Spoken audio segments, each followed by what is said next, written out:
Tiago, que comportamentos estão associados ao discurso de ódio?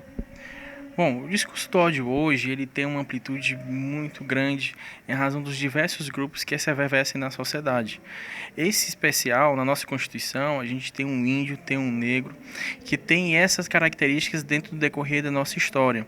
Mas outros grupos vão surgindo. Atualmente a gente tem de orientação sexual, a gente tem os homossexuais, além do antissemitismo também, que é muito congente, trazido pelo neonazismo. Mas a nossa lei que trata do racismo, a Lei 7716, elegeu 5 núcleos, que é cor, raça, etnia, religião e procedência nacional. Atualmente o STF está discutindo a respeito da criminalização da homofobia e a gente vai ter um 6º núcleo. O discurso do ódio contempla diversos núcleos, mas a respeito da punição, até agora a gente só tem esses 5 núcleos, podendo migrar para o 6º com a homofobia. O discurso de ódio no Brasil, ele é tratado com a mesma intensidade que em outros países? Bom, em um estudo comparado, a gente tem 3 modelos. O modelo americano, que é o modelo que admite uma maior proeminência da liberdade de expressão e passa a ter uma maior margem de discurso do ódio, tanto que a gente tem manifestações como o do Ku Klux Klan, queima de cruzes.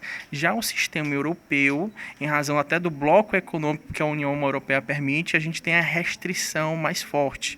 Pelo fato do nazismo ter acontecido na Europa, então isso faz com que o discurso do ódio seja veemente combatido e seja de toda forma buscado os meios para que o discurso do ódio não seja fomentado. Até na Alemanha a gente tem a proteção aos campos de concentração para se lembrarem do que fizeram e não cometerem essa novamente uma atrocidade.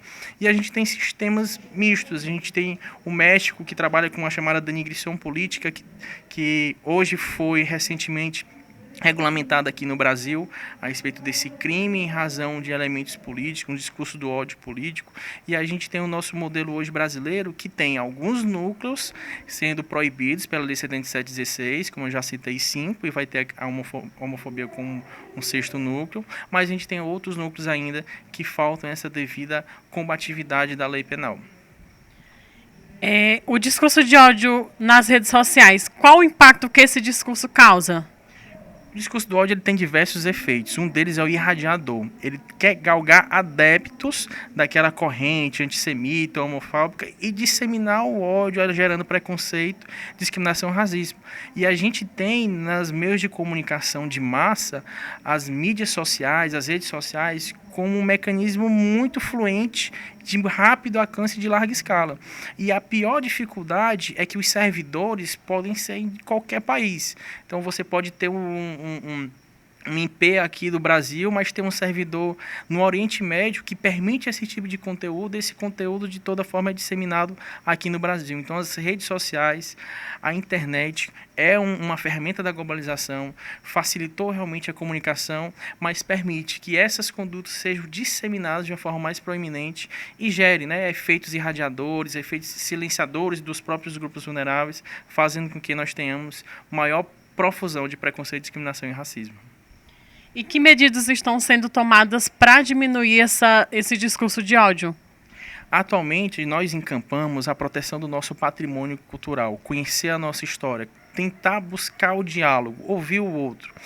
Existe a reprimenda, a Lei 7716 traz a reprimenda, mas é preciso a proteção do patrimônio cultural brasileiro e esse fomento, para que todos esses grupos vulneráveis possam contribuir com um espaço público de ideias, onde a gente possa realmente dialogar, tocar em temas que são espinhosos. A ideia da liberdade de elementos de ódio no Brasil, ela é periférica. É preciso a gente discutir esse tema de forma central, buscando elementos como as memórias coletivas, a liberdade de expressão cultural, para que nós possamos levar um efeito contra esse efeito irradiador do discurso do ódio, para que a gente possa levar realmente o diálogo e fazer com que o outro conheça, fazendo com que esse preconceito, discriminação e racismo possa ser combatido ali na base.